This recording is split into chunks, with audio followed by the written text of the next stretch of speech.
Okay. Hello, everyone. I'll be presenting for Dr. Clark, but he's present at the meeting here. Okay, thank you, Victoria.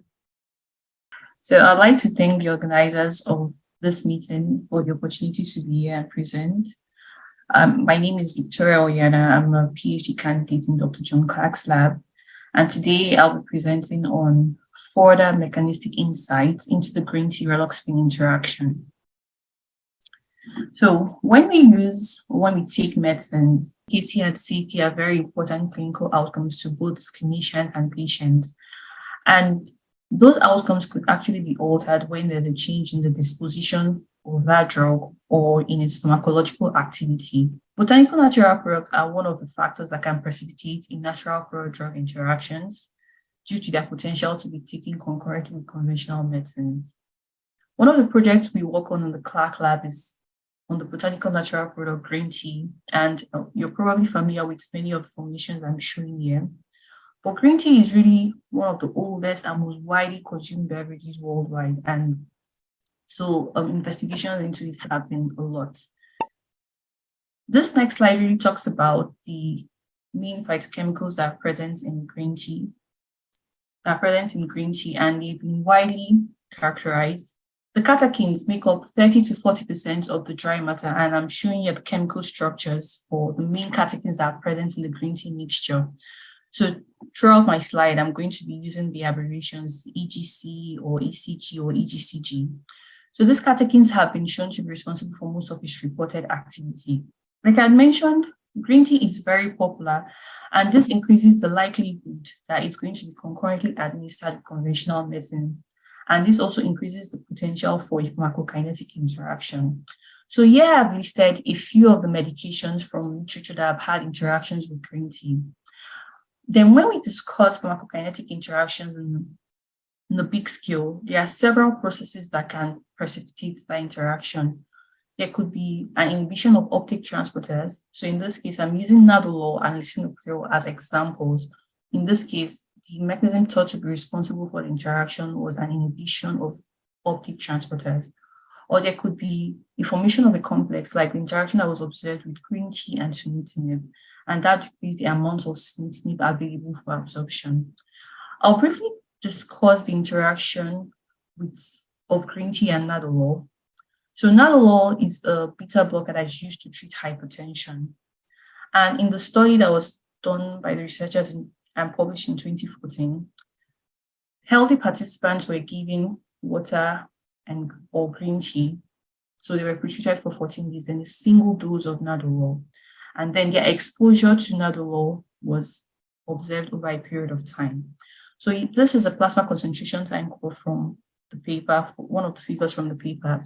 And what you'd observe is that in the participants, when the participants took green tea, the exposure to the nadolol was decreased, and this is very significant.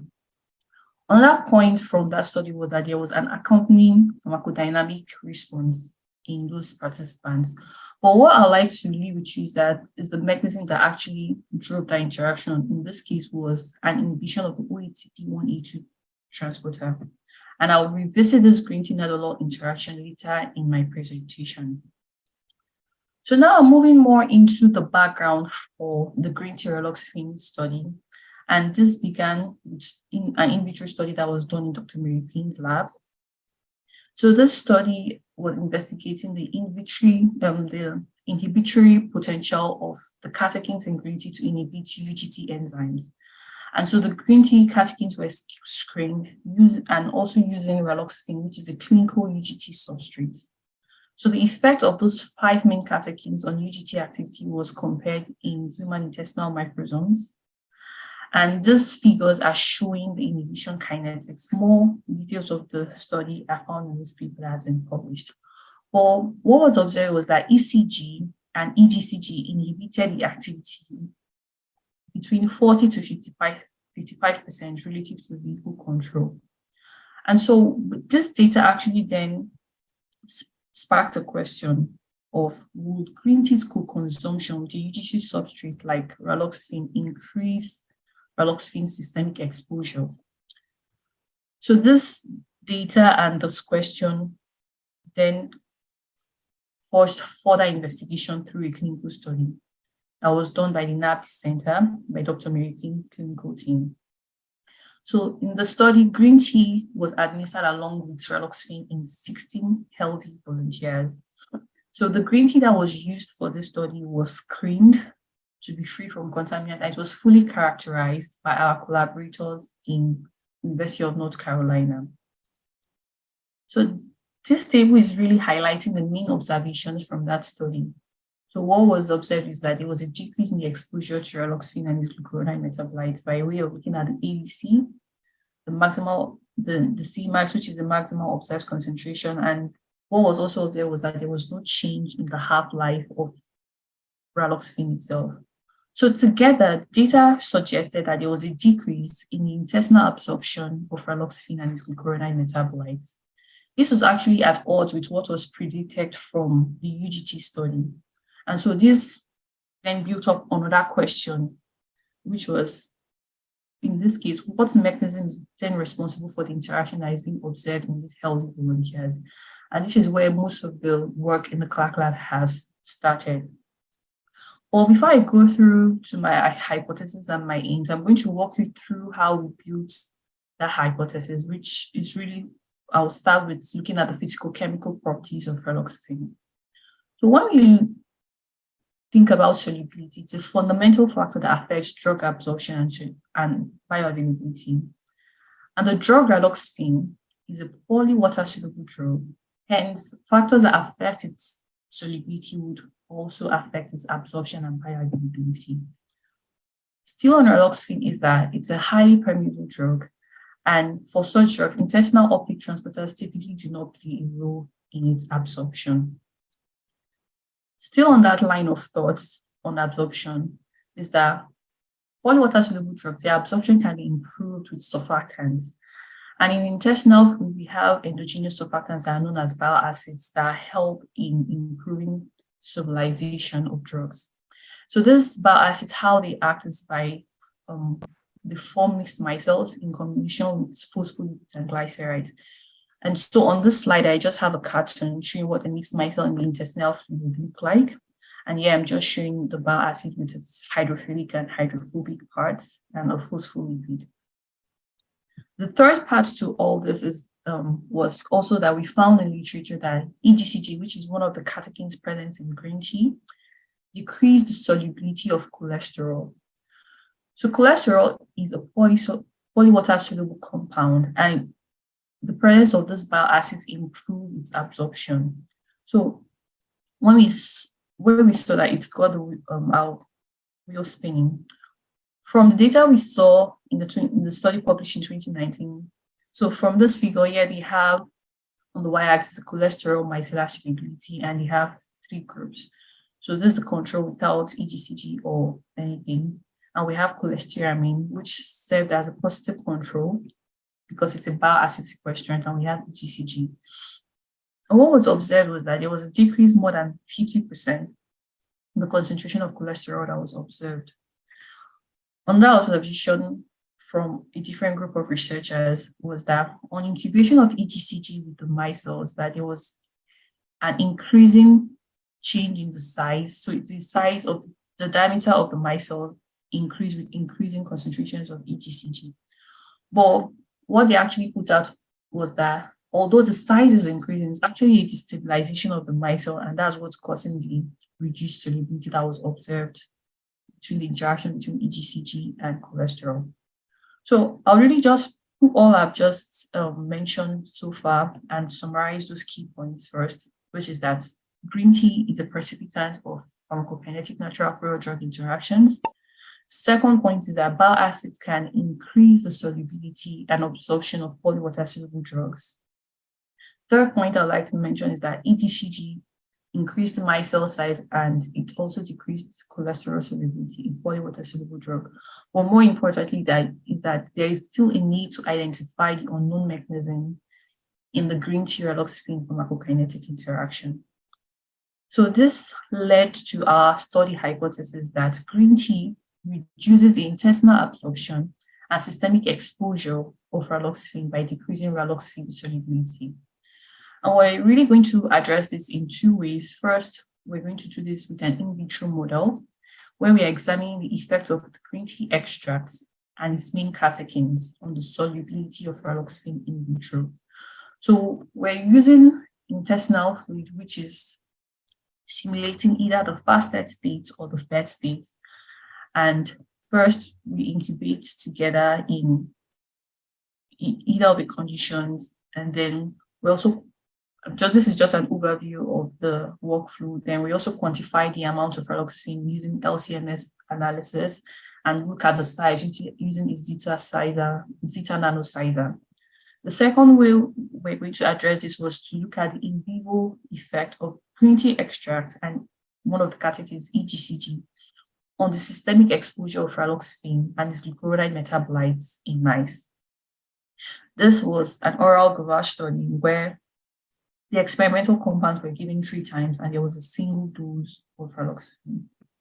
I'll quickly show you data from one of the conditions, which was in the fasted state intestinal fluid. It's the same condition that was used, that's the same fasted state that the healthy volunteers had in the clinical study. So yeah, this figure is showing data from incubation of raloxifene and green tea extracts. And on the y-axis, I have raloxifene concentration in microgram per ml. And on the x-axis, I have increasing concentrations of the green tea extracts. This first concentration of 1.69 was chosen based on the concentration in a cup of tea that was used in the clinical study. And we have this increasing concentrations of 4.75 and 7.05 to reflect medium to heavy tea drinkers. What I'd like to highlight here is that with the increasing concentrations of the green tea extract, we actually saw a corresponding decrease in the amount of raloxifene that was quantified, which was very interesting. And it made us dig further to look at what's the effects really of the individual catechins on raloxifene solubility. And so here I have chemical structures for 2 catechins, EGCG and EGC, which actually represent 2 classes or 2 groups of catechins that are present in the mixture. So those catechins that have the colloid moiety versus those that lack the colloid moiety. And so using the same system we had with the green tea extract, we incubated also with these catechins and this data from those experiments. So for the EGCG, we still have an EGC. These are still equimolar concentrations of what you would find in the extract. But what we saw was that in the presence of EGCG, we saw a more substantial, statistically significant change in the solubility of raloxifene on increasing concentrations of EGCG, unlike what we saw with the EGC group, where it's actually a minimal change in the solubility. So this provided us more information about what moiety or what groups of catechins is driving the effects we see in the mixture itself. On our endpoint, we wanted to look at was the size, like the change in size of the micelles itself. And so yeah, I have data for EGCG, and the y-axis here is the Z average of the micelle. So this Z average is really talking about the hydrodynamic diameter. And on the x-axis, I have different experimental groups. So here I have the passive fluid, that is the fastest state is simulated intestinal fluid, which is in the absence of raloxifene or EGCG. Then the 0 concentration represents that which has just raloxifene, but no EGCG, and the other concentrations like I had mentioned before. And what we did observe was that with the increasing concentration of EGCG, we saw an increase in the size, which is similar to what we had seen with what has been published with cholesterol. We also looked at the effect of EGC, and we did not see that change. Rather, we saw a decrease when you compare to the 0 concentration of EGC. So these data still provided more information to support what data from the concentration had suggested that the colloid moiety is driving the effect we see in the mixture. So I had mentioned that I would come back to this green tea nadolol interaction earlier, and that's because from that study that was done, The researchers showed that the mechanism for interaction was as a result of the inhibition of OATP1A2 in transporter.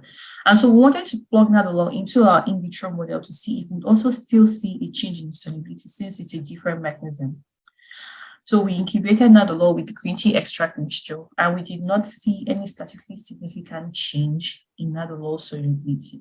So this actually potentially provides a way of differentiating the different mechanisms of interaction that green tea could have with poorly water-soluble drugs versus more water-soluble drugs like nadolol. So moving into the in vivo part of this project, where I previously mentioned we had an oral gavage mice study. So yeah, I'm just showing different experimental groups, the vehicle, the green tea extract group, and ETCG. And I mentioned we did a 3 times, the experimental compounds were given 3 times a day and a single dose of raloxifene. We had blood collections from 15 minutes up to 24 hours. So now moving to the data. This first figure is a plasma concentration time curve for raloxifene in mice. So on the y-axis, I have the raloxifene concentration, and on the x-axis, I have time 0 to 24 hours. This is actually capturing a partial AUC in the mice. So even from first glance, you see that for the green tea extract, which is denoted by the green line, that we see a decrease in the exposure to raloxifene even in the first 4 hours. Next figure I'd like to show here is that for raloxifene cis-glucuronide, which is one of the metabolites of raloxifene and the main metabolite in mice. Here we still have the different experimental groups displayed. So from our in vivo study, we had 2 main endpoints we wanted to look at, which were the AUC, which was the AUC and also the Cmax values.